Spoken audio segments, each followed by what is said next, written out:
پرواہ نہیں ہے، سنتے ہیں نکال دیتے ہیں. اس چیز کو یاد رکھ لینا میرے محترم بزرگوں اور دوستوں. کہیں ایسا نہ ہو کہ ہم سوچتے ہیں کہ مرنے کے بعد ہوگا دیکھا جائے گا، مگر ایسے ہیں بہت سارے لوگوں کی پکڑ اس دنیا کے اندر آ رہی ہے. اللہ کے نبی کا صاف فرمان ہے کہ آج ہم ہر مسلمان کو دیکھتے ہیں کہ ہر مسلمان مرتا ہے، ہم سوچتے ہیں کہ ہر مسلمان مسلمان ہو کے مرا ہے. کیا چیز ہمارے اندر گھسی ہوئی ہے کہ ہر مسلمان مسلمان ہو کے دنیا سے جا رہا ہے. کبھی نماز نہ پڑھی ہو، کبھی حدیث نہ سنی ہو، کبھی کوئی اچھا کام کیا نہیں اس نے، مگر اللہ کے نبی کا صاف فرمان ہے کہ بہت سارے مسلمان ایسے ہوتے ہیں کہ ان کو مسلمان لوگ ان کو اس طور پر پسند دیتے ہیں کہ مسلمان تھا، اس طور پر ان کو کفن دلایا جاتا ہے کہ مسلمان تھا، اور اس طور پر ان کو دفن کر دیتے ہیں کہ مسلمان تھا، جنازے نماز پڑھ لیتے ہیں. مگر محبوب کا فرمان ہے کہ بہت سارے اس دنیا سے بغیر ایمان چھوڑ کر جاتے ہیں. جب وہ نماز نہیں پڑھتے، محبوب کے طریقوں پر نہیں چلتے، اپنی من چاہے زندگی گزارتے ہیں، تو مرنے کے وقت ان کا ایمان ضبط کر لیا جاتا ہے. لوگ سوچتے ہیں کہ اچھی داڑھی ہوگی، مسلمان تھا، جمعہ پڑھتا تھا، نماز نہیں پڑھتا تھا، مگر اللہ تعالیٰ اس کا ایمان ضبط کر لیتے ہیں. ان کے موت کا وقت آتا ہے اور مسلمان کیا کرتے ہیں؟ اس کو غسل دے کے کفن دے کے قبر میں دفن کر دیتے ہیں کہ مسلمان تھا. ہم کو یہ نہیں کرتے کہ آج اس قبرستان کے اندر ہر مسلمان کی قبر ہے، ہم نہیں کہہ سکتے کہ کتنے کا ایمان ضبط کر لیا گیا ہے. اس طور پر کہ وہ نماز نہیں پڑھتے تھے، نبی کے طریقوں پر نہیں چلتے تھے، اور جب نبی کے طریقہ سامنے آ جاتے ہیں تو اس منہ پھیر لیتے تھے.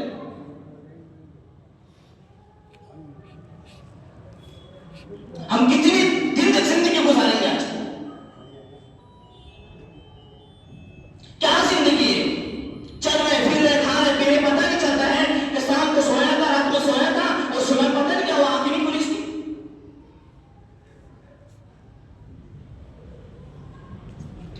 والد بیٹھے ہوئے، بیٹا جا رہا ہے، دادا بیٹھا ہوا، پوتا جا رہا ہے اس دنیا سے، دادا جا رہا ہے، پتہ نہیں چل رہا ہے، ایسے کٹا کر اس دنیا سے جا رہے ہیں، مگر ہم کو بالکل بھی افسوس نہیں ہوتا.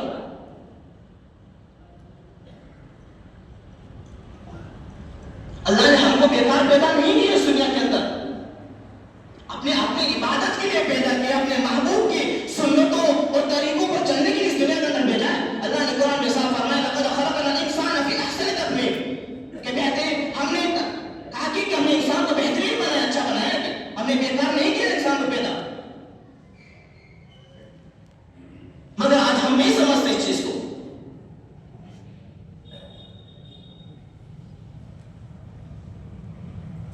میدان محشر کا جب معاملہ سامنے آئے گا تو پوری دنیا میں کھڑے رہے گی. آپ کو یہ چیز بتا دو، شاید معلوم نہ ہوگی، ہم چھپ کر گناہ کرتے ہیں. آج میرے ماں باپ نہیں دیکھ رہے، مجھے خاندان والے نہیں دیکھ رہے، گاؤں والے نہیں دیکھ رہے، آج مجھے کوئی نہیں دیکھ رہا ہے. بولنے میں رہتا ہوں کہ نماز پڑھ لیتا ہوں، کہیں جاؤں گا نماز چھوڑ دوں تو مجھے کون دیکھے گا، مجھے سب نمازی کہیں گے. مگر میدان محشر کا جب معاملہ آئے گا تو اللہ تعالیٰ ایک ایک افراد کو اپنے سامنے لا کے کھڑیں گے. اس کے نامہ اعمال اس کے ہاتھ میں دے دیے جائیں گے اور کہاں پڑھتا جا، پوری دنیا سنے گی اس کی، پوری دنیا کی دوسری بات اس کے ماں باپ بھی سنیں گے، اور سب سے بڑی چیز یہ ہے کہ صحابہ کرام بھی سنیں گے، اور اس سے بھی بڑی چیز یہ ہے کہ انبیاء علیہ السلام اور رسول، اور سب سے بڑی یہ چیز ہے کہ آپ صلی اللہ علیہ وسلم خود موجود ہوں گے. تو ہم لوگوں کو دکھانے کے لیے جب محلے میں کام ہوتے تھے تو نماز پڑھتے تھے، اگر کہیں سفر ہوتا تو نماز چھوڑ دیتے تھے. اس پر اور زیادہ پکڑ ہوگی ہماری. اللہ کو دکھاوا پسند نہیں ہے، اللہ کو انا پسند نہیں ہے.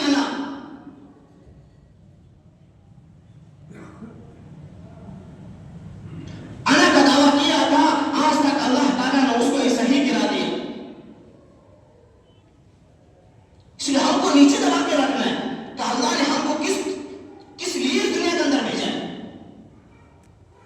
ہمارے زندگی میں نماز ہونا چاہیے، نبی کے طریقے ہونا چاہیے،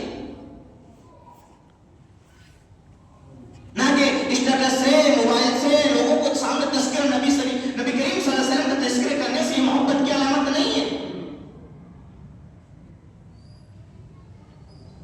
آج لوگ ریلیاں نکال رہے ہیں، لوگوں کو تکلیف پہنچا رہے ہیں، اس کو محبت نہیں کہتے. مگر کسی کے دل میں یہ نہیں آتا ہے کہ میں ڈاڈی رکھ لوں، ڈاڈی نہیں میرے پاس. نبی کا طریقہ یہ بھی تھا کہ نماز، نبی صلی اللہ علیہ وسلم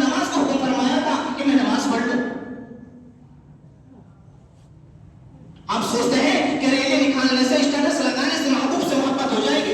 یہ محبت کی علامت نہیں. محبت کی علامت یہ ہے کہ ہم 5 وقت کی نماز پڑھیں, ہمارے چہروں پر سنت کی لاٹھی ہو, لباس ہو, ٹوپی ہو.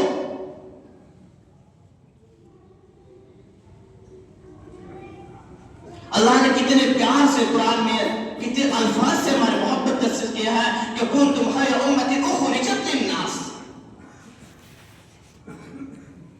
کہ پوری قوم کو میں نے جو پیدا کیا اس کام کے لیے پیدا کیا ہے کہ بھلائی کا حکم کریں اور برائی سے لوگوں سے روکیں. قرآن میں اللہ نے صاف فرما دیا اخرجت للناس تأمرون بالمعروف وتنهون عن المنکر, تو اچھائی کا حکم کریں اور برائی سے روکیں. اور اللہ معاف کرے آج ہمارا حال یہ ہے کہ ہم برا کام کریں اس کے پیچھے دھکا دیتے, اس کو برا کام کرو, نہیں کو برا کام کرو, اس کو موڑ کر اچھائی کی طرف حکم. کتنے پیارے پیارے الفاظ سے اللہ نے ہم کو پکارا ہے. اس چھوٹی سی مثال جیسے کہ ایک والد جب اپنے بیٹے کی غیر موجودگی میں جب اس کی تعریف کر دیتا ہے کہ میرا بہت بیٹا اچھا ہے, میرا فرما بردار ہے, میری ہر بات مانتا ہے, جب اس بیٹے کو جب معلوم چلتا ہے کہ میرے والد نے میری تعریف کی, اس کو کتنی خوشی ہوتی ہے. ایسے ہی اللہ تعالیٰ نے ہم کو اس دنیا میں بیچنے سے پہلے ہماری تعریف فرما دی. تم اچھے لوگ ہو گے, اچھائی کو حکم کرتے ہو, برے سے لوگوں کو روکتے ہو گے. کتنے پیار سے اللہ نے ہماری تعریف فرمائی ہے. مگر ہماری زندگی ایسی گزر رہی ہے, ایسا لگتا ہے کہ اللہ سے نعوذ باللہ کوئی ہمارا لین دین نہیں ہے. ہمارا سکون اس دنیا کے اندر ہی ہے کہ بس میں قسم کھا کے کہہ سکتا ہوں, ہمارے بڑے فرماتے ہیں کہ اگر کسی کے پاس پیسہ نہیں ہے نا تو وہ پیسوں کی لالچ میں پڑا کہ میرے پاس پیسہ آ جائے گا, مال آ جائے گا تو مجھے سکون مل جائے گا. اور جس کے پاس پیسہ وہ سوچتا ہے کہ یار سکون کا سلام. اگر سکون اس دنیا میں ملتا رہے تو اللہ ہرگز جنت کبھی نہیں بناتے. اللہ اس دنیا میں تکلیف ہی تکلیف ہے. اللہ نے نبیوں کو بھیجا, رسولوں کو بھیجا تو ان کے پاس تکلیف ہی تکلیف تھی. آج ہر کون ہے, کچھ بھی نہیں ہے رسول اور انبیاء اور صحابہ کے سامنے.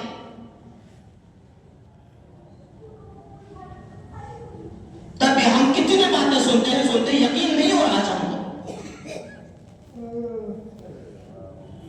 پھر ہمارا معاملہ کہاں ختم ہوتا ہے, جب آنکھ بند ہو جاتی ہے اور جب کفن دے کے غسل دے کے قبرستان میں ہم کو چھوڑ کے آ جاتے ہیں, پھر پیچھے سے بولتا ہے کہ یاسین پڑھو, قرآن پڑھو. جب زندہ تھا اس کو نماز کو حکم نہیں کرتے تھے گھر کے اندر, اس کو یہ نہیں کہتے تھے کہ اللہ کا قسم چلے گا تیری زندگی سدھر جائے گی, اللہ کے نبی کے طریقوں پر تیری زندگی آ جائے گی. مگر پیچھے سے ہم فکر کرتے ہیں اس کی مغفرت ہو جائے. اللہ کا اتنا آسان سودا نہیں ہے.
جواب نہیں دیا کچھ. وہ آدھی کا روٹی کا ٹکڑا تھا, وہاں سے کھا کر وہ آدھی کو جو بچا تھا اس کو آپ صلی اللہ علیہ وسلم کے دروازے پر حضرت فاطمہ رضی اللہ تعالیٰ عنہ پہنچی.